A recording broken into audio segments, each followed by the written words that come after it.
Yeah, in this particular video, looking at how we are going to, make sure that all the things that is required for our applications to run is installed in the system, basically. So, as I said earlier, we're using a component, a program, or a software, or a tool called Docker. So Docker is more like a container used to run or containerized application, so they can run in easier on the server. You don't have to start installing one, installing two, installing three. With Docker, you can have a list of instructions. So we're going to look at in the short one. Now let's see what this instruction is. A list of instructions that are going to help you to run your computer. But first thing first, you want to make sure that Docker is installed. Now, in the source code I'm going to send to you, there is a file called Docker installation instructions. And that's what we're going to use to install those things on the server. Yeah, so if we get to the what's it called? Our source code, we see that the file called Docker installation. And this was the initial instruction I told you when it comes to running this on your local computer. But on your server, it's the instruction you're going to be using. Now, if you do this thing in one code, now remember that whenever there is a hash, we are not running those codes when there is a hash. We are running all these lines of code on our server. Now, the first one is to upload the package index, meaning that our server might be outdated and we want to make sure that it's up to date. So you get to install all the different files that need to be updated. We want to copy this one and paste it. It's going to update every single thing on your system. The next line of code is install packages to allow people to use repository over HTTP. So you want to install some things like this. Most of these things I've installed them already, so let's do it. You can see it says down. The next thing you want to do is you want to add Docker's official DPG key.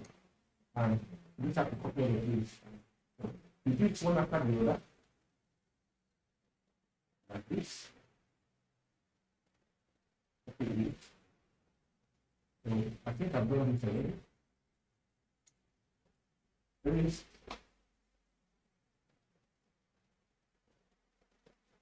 It says it already exists. You want to override it? No.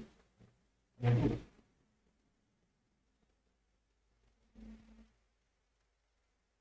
Then let me just remove what I've done it already. So once you're doing your own, you won't get all of these.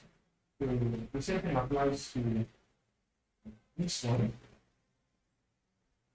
Okay.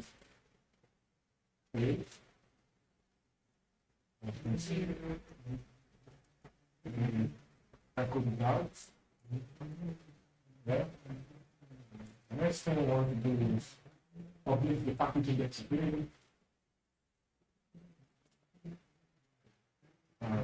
That's one. I want to install Docker Engine. So these are the codes to run. But normally, if you just take everything like this, it's still going to work. Copy and paste it. The same thing here. If all of these are installed, now let's check if Docker is really installed in our PC. So to do that, I'm going to come here and I'm going to check the version first. Docker -hyphen version. So I'm going to paste this now. You can see that we have the version. And we're going to try to check the compose version. And in compose version, the next thing I want to do is to make sure I also check Docker around a text. That's if there's a container, but I don't think there's a container. Now it says hello from Docker. This shows that the installation appears to be working correctly. And boom, it works. So that's how to create a container.